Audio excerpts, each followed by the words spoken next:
Today we're here with Noelle. She's going to discuss with us how to pull a room together at your house. So usually I will start with creating a Pinterest board. So for example, if I'm working on a bedroom, I'll pull together a bunch of images that I like, that I'm drawn to, that I kind of want the room to have that vibe. And then once I've got a pretty good selection of images, you can kind of tell which ones fit and which ones don't. You know what I mean? Like there might be a few that don't really fit the rest of them, and so I'll kind of get rid of those. So then I can focus on what I want the room to look like. What do you do once you have your Pinterest board finalized? So once I'm ready to start on the room, obviously pick a paint color. I like white, so I don't pick paint colors because every room in my house is white because I'm too indecisive. I'll start shopping for furniture. I think furniture is the first thing to shop for because that's what grounds the room. That's what's going to fill up the most amount of space. So when I'm shopping for furniture, I usually start online. There's obviously endless amount of furniture places online. I don't get everything from the same place because you don't want to walk into a room and have it look like a showroom from somewhere. And I'm a big fan of mixing high and low pieces, like spending a little bit more money on the pieces that you need to have last longer, and then mixing in some less expensive items. I'm a big fan of secondhand too. I like my house is a mid-century modern, so it fits really well with like vintage pieces but also new pieces. So then I start shopping for the furniture and figure out what I want, and then start picking out everything else. What are some of those pieces that you like to spend more money on? Like for the bedroom, our bed definitely, I wanted something that was comfortable, something that was durable. Rugs, I tend to like to spend a little bit more money on as well, just because in my mind, the less expensive ones aren't going to last as long, and so you're just going to be constantly replacing them. I think that the bigger pieces and things like a rug can kind of, if you spend a little bit more on those, they can give the room a little bit higher end feel. In our living room, our couch was the one thing that I spent a little bit more on, just because obviously you spend a lot of time on your couch as well, and wanted it to last. So talk about some of the accessories then that you bring into a room. Accessorizing is my favorite part.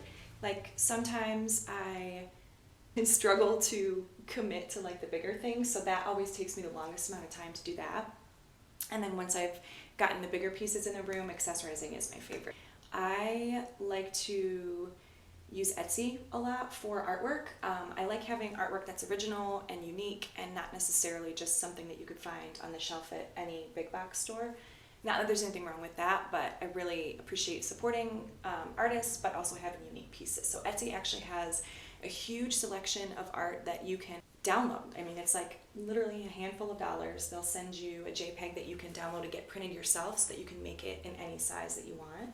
So that kind of gives the room a unique feel. Secondhand pieces, again, I found a lot of cool like vintage art at when Savers was around. I used to love Savers, but Goodwill, Consign It right down the road, places like that. You can find some cool pieces that are unique.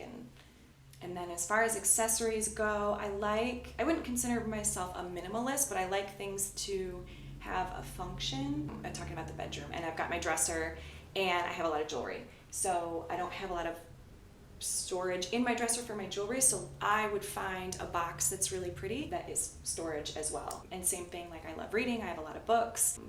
I'll use those as decorative items. Plants are always really a great way to fill things. Yeah. Like I've got some things, I love to travel, so I have little treasures here and there from traveling that I have. But really for me, it's more about keeping accessories looking cool and stylish, but also having a purpose and not just being like another item that you have to dust around.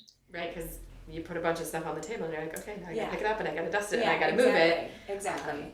Yeah. So, it sounds like you have a lot of containers that hold different things. So containers that hold blankets that you can make look attractive in the room. Or like in the kitchen, for example, I've got, we don't have a ton of room on our kitchen counters, but I've got this really pretty wooden bowl that I love, and that's where I keep like my onions, my garlic, like things that I'm grabbing regularly, but they're in something that's pretty. And so for me, that's really like a go-to thing for design is having containers that are pretty but functional. Right, it can be pretty and practical. Yeah, exactly. It doesn't have to just be one or the other. Exactly, and it doesn't have to be so obvious. Like we are making coffee all the time at home, so we're accessing our coffee beans a lot. I'm not going to just keep the coffee container out. Like they're going to be in containers. They're white with a wooden lid. Like they're, you wouldn't know what they are. They kind of blend into the countertop, but they're functional. It looks so much better than the Folgers Exactly. right there on the Yeah, counter. exactly. Yeah, exactly. It's about sort of keeping things like a little bit discreet, but still looking pretty. And you know, you can do the same thing in the bathroom too. You know, whether it's your cotton balls or your Q-tips, things that you're grabbing regularly, you can use those as decorative items. You just put them in a jar that's pretty and put them there, and then it looks, you know, purposeful, but it's useful. And then after you do all that, Yeah. how do you like pull the room together? Mm-hmm. What is your process? Is it just you bought it all fits, it's exactly how it should be, or are there steps to that? Or I just put it in the room and it's just done. and it's that is the fun part and also the hard part. So for me, I'm a really visual person. So a lot of times in my head, I'm like, okay, I've got my furniture ordered. I've got what I want the room to look like. This piece is going to go here. This is going to go here. And so I already have that vision in my head. So when it comes time to putting the room together, I try to make that work. Sometimes it doesn't. Sometimes there's things that are off, or a piece of furniture is the wrong scale, or, you know, so I really just get my furniture in place, get my rug in place, and then just kind of play around with the accessories until it works and looks good. One thing that's really helpful for me too is to take a photo of the room, to step back, and then you can look at the photo, and a lot of times in person something will look good, but then in the photo the piece of art might be too small or too big, or the furniture might need to be shifted this way. You might be missing one little thing that you need in this corner, and then that will kind of give me another visual to, you know, go back and tweak it a little bit more. But really it's just kind of a trial and error of, you know. Right, because sometimes you buy all the stuff Mhm. and in a pile it looks great together, Yes. but when it's Yeah. actually in the room, Yeah. it might not be the exact feel, so sometimes you'll have to Mhm. switch out pieces. Yeah, and we do, in our house, we've done them, I mean, and I think most people do, but we've done each room by room, so I have a lot of time to focus on each room at a time. Yeah, sometimes there's just something that's off, like, I think I might love this rug, and I get it in there, and I'm like, oh, that's not working, you know, or whatever it is. And so I just kind of play around with it until it works. And I kind of focus on each section at a time too. So if it's the bedroom and it's the bedding area, you know, then I'm focusing on the bed with the bedding, the pillows, the nightstands. Then I look at the dresser and then you can step back and look at the room as a whole. You know what I mean? But sometimes you have to kind of focus on each individual space to figure out what's missing, or what, you know, Right. what needs more or less, whatever. You said you go through, like you've gone through your house room by room. Mhm. How do you then make sure that your rooms kind of are a cohesive whole? Yeah, that's a good question. That is something that's always been in the back of my mind, because we have a pretty open layout and our house is one story. So it is kind of, when you're walking through the house, keeping it cohesive is always something that's on my mind. Like I said, most of the rooms except for literally one half bathroom it's white. It's all white. I like white. But that doesn't, your house doesn't have to be all one color to keep it cohesive. I think that doing it room by room actually is helpful, because you can focus on each room, and then the room prior to that is already on your mind, so they kind of just can blend into one another, if that makes sense. Instead of looking at them all like, Yeah. 'cause you focus on it and then you move on to the next one. Yeah, and but you're kind of it's doing it in easier. a flow of things, you know what I mean? So, Right. and not every room in my house matches. Like, I've got some rooms that feel more modern, and then I've got some rooms that have a little bit more of like our house is a mid-century style, so it's obviously got like I don't like the word retro vintage vibe to it. So some rooms might feel a little bit more 1960s than others, but it's just kind of keeping it cohesive with color schemes or with accessories or things like that. And there's also nothing wrong if you want to have one room that's just like really fun and different than the rest of the house too, you know? Just kind of depends on what feel you want. But for me, I kind of wanted everything to flow and have a vibe. I'm not big on themes for decorating. I think that's kind of where you can get stuck with having to have a room look a certain way. Like, I like to walk into a room and not really know what's going on in a good way. Like, you kind of pick up different feels for what's happening in the room, if that makes sense, rather than being able to pinpoint, like, it has, this set theme. It's kind of like, well, what's going on here? This has this feel, but this feel too. What it sounds like when you talk about your furniture, Yeah. that you don't buy it all from the same store, your accessories you don't buy all from the same store, Yeah. that can maybe make it feel cohesive Yeah. because Yep. Absolutely. It's almost like a mix and match. Yeah. But yeah, yep, exactly. Yeah, it is. It is. I know where the rest of that word Yeah, is. I mean, like, you know, in our bedroom, I've got a bed from, I think I purchased it from Crate and Barrel. I've got nightstands that match from Target. I've got a vintage dresser. You know what I mean? I've got an IKEA mirror. Like, it's a real mix of a lot of different places.